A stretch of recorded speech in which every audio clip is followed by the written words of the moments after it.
ArcheAge prepares to launch its latest major update. Gigantic and Overwatch introduce 2 new characters at PAX East. Warframe unveils Parkour 2.0 and a dragon-themed Warframe. And Epic Games shows off an awesome look at the Unreal 4 engine.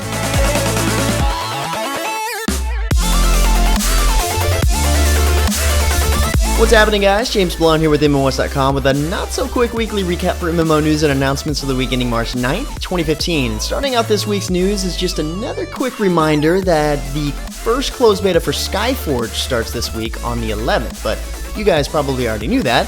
But just in case, you can still sign up to join the closed beta from Skyforge.com, or in fact pick up a Founders Pack in order to guarantee access, seeing that the first closed beta among the many will be limited access, but as they go along in the future, they plan to let more and more players in, and hopefully that number increases every time, because it's going to need it.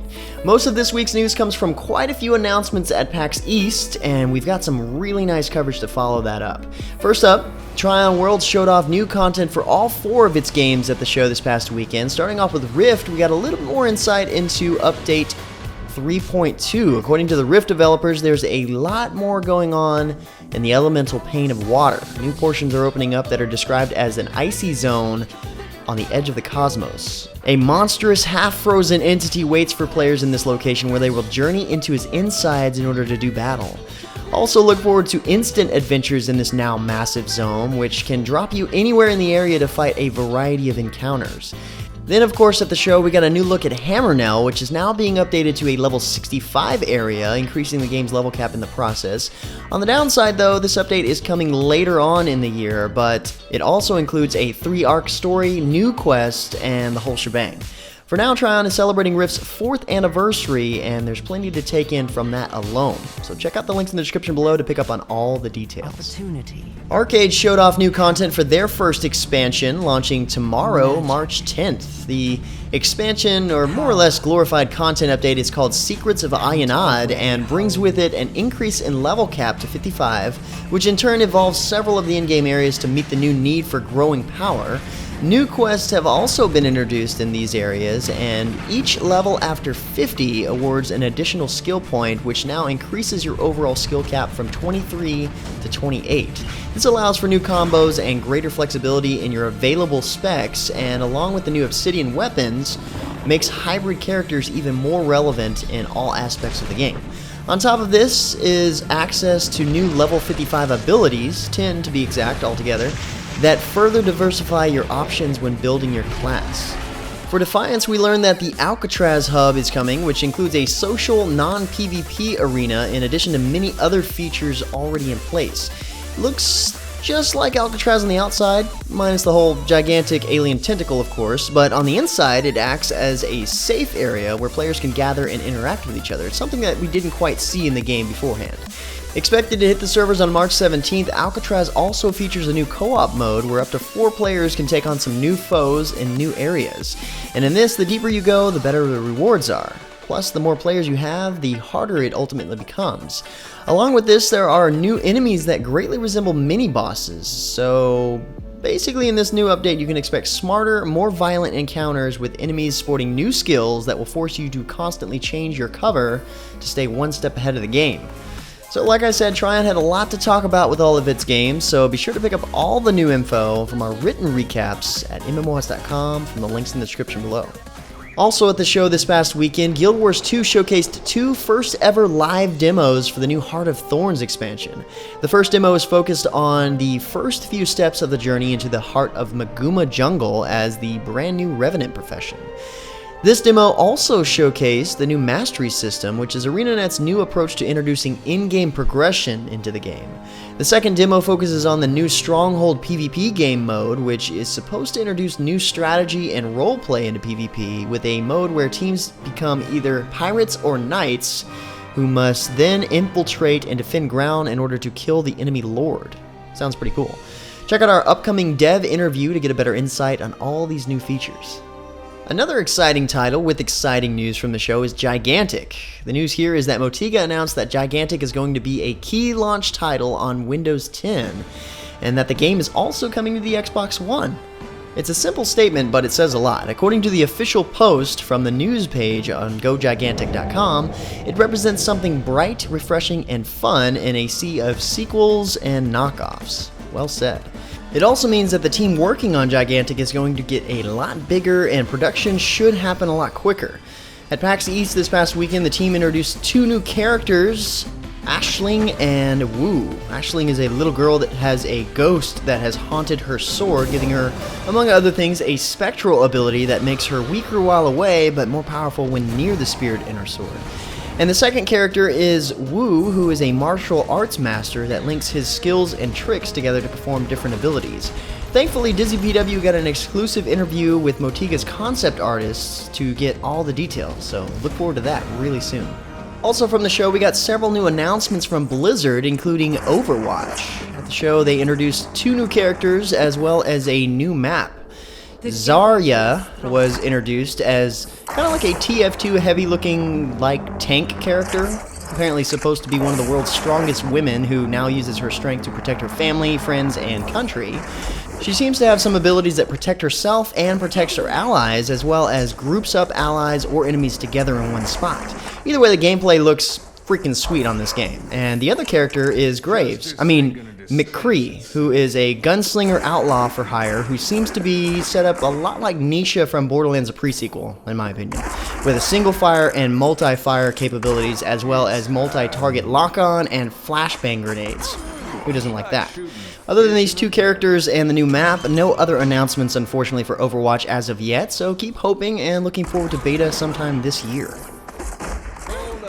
Next up, Heroes of the Storm introduces Sylvanas Windrunner at the show as the latest hero in the storm, if you will, along with yet another map called Tomb of the Spider Queen.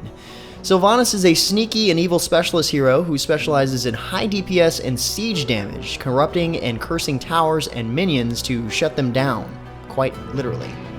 The new Tomb of the Spider Queen map is actually quite small and feels more like a knife fight in a closet, according to Blizzard. It's a dark and moody interior space where you destroy enemy minions to claim the gems they drop. Turning these gems in will summon a powerful wave of web weavers to attack your enemies. But you drop any gems you're carrying if you die, so you've got to be careful not to basically hand over your gems to the enemy when that happens. Blizzard has also set up a new collegiate tournament program called Heroes of the Dorm. See what they did there? Where college students across the US and Canada team up to represent their school in order to win more than $450,000 in tuition prizes. Pretty cool setup if you ask me. Find out more at heroesofthedorm.com. Of course, we can't leave out Hearthstone, which showcased its next single-player adventure called Blackrock Mountain. And just like before, the newest addition to Hearthstone's adventure mode will introduce a slew of new hot-headed bosses to put players' dueling skills to the test. Set to launch this April on PC, Android tablets, and iPad, Blackrock Mountain introduces 31 scorching new cards inspired by the legendary mountains and its denizens. Also, like before, the new content will be introduced in wings over the course of a month at $6.99 a piece or 700 gold in-game currency. Next up, Digital Extremes revealed tons of new features for Warframe during PAX East and their live audience livestream. And during the event, the developers unveiled Parkour 2.0, a new enemy faction, a new dragon-themed Warframe, new melee weapons, and a brand new Prime Warframe. With the new parkour system incoming, Warframes will have new ways to navigate both new and familiar tricky areas with some awesome-looking moves. Pretty much the kick-ass ones you see right here. And there will be a crap ton of new weapons to wield while doing so, including the community concept weapons they'll introduce in honor of the 2-year anniversary of Warframe. Chroma, the new dragon-themed Warframe, seems to have elemental control that can be used to buff allies in various ways, and of course his weapon of choice is none other than the Gunblade, which is badass, but it looks like we'll have to find out a little bit more about him this coming week. Plenty more to soak in about this entire reveal in general, so be sure to check out the latest Tenno Live reveal video for all the details. Okay, finally moving on to non-PAX East announcements. Infinite Crisis announced this past week that it is finally ready to launch this month on Steam. According to the game's executive producer, Infinite Crisis has massively evolved over the past year with the help of the millions of players who participated in the open beta. They've designed, updated, and tuned most every facet of the game based on player feedback, and they're finally ready to officially launch the game on March 26th. On a similar note, Crytek's upcoming MOA title, Arena of Fate, will soon open its gates to a limited technical alpha test. According to the official press release about the announcement, before they welcome players to join the battlefield as a legendary hero from history or fantasy alike, they want to know a little bit more about their users. So if you're looking to give this new MOBA a shot, the only thing stopping you right now is a small technical alpha test survey and of course random chance. Also this past week, Otherland started up its second closed beta test, and this time around the main focus from the developers is introducing the unique eDNA system. Since the first closed beta, Drago has added a lot of new content to Otherland, including 200 new quests and cutscenes. Based on player feedback, a lot of effort went into rebalancing, so they literally redefined their DPS formula in order to do so. The eDNA system in the game is primarily focused on crafting. This lets players craft their own items based on the electronic DNA, which can be obtained by killing enemies, and a couple of other different ways. So this is how you customize the look of your character and plenty of other customization aspects in the game. It's kind of like cloning things you find in order to add them to a collection, and then you can reproduce them later. It looks like the second closed beta has now started, but there might still be some keys out there. Check the site posted at MMOHuts.com for the links to official giveaway spots for keys, but hopefully soon you'll be able to just pick one up from our giveaway page. And finally, for our last bit of news this week, we see a newly released gameplay trailer for the latest version of Unreal Tournament, featuring footage from its latest map called Outpost 23. Now, first off, if you didn't know already, you can actually go to unrealtournament.com/blog and download the pre-alpha for this game, which is free, first off, and it's built on the Unreal 4 engine, which typically looks amazing. Now, keep in mind, the maps you see in the trailer here are closer to complete than most or all of the other maps in the game so far. And seeing that the game is in pre-alpha, most of the maps don't have the high detailed textures that you're expecting just yet. But that doesn't mean it's not worth checking out and playing with friends. There are still quite a few players logged in. Anyway guys, I would say that's about all the major MMO news and announcements for this week, but there is in fact plenty more. Last week was packed full of news. But that being said, you and I both don't want a 20-minute news recap. So to find out more, you're going to have to head over to MMOHuts.com/news. Be sure to check out our PAX East recap articles covering a lot more games and announcements from PAX East 2015. And look forward to some PAX East coverage videos coming to you guys really soon. So feel free to discuss the news in the comments below or head over to MMOHuts.com/forums. And until next time, guys, that's going to be it for me. I'm James Blonde. See you out there, gamers.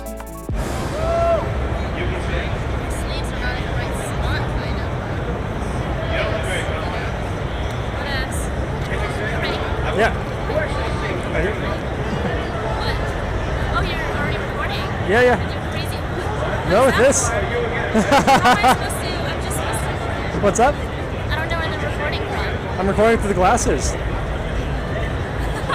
Fantastic. What's going on? That's good. Perfect. Look.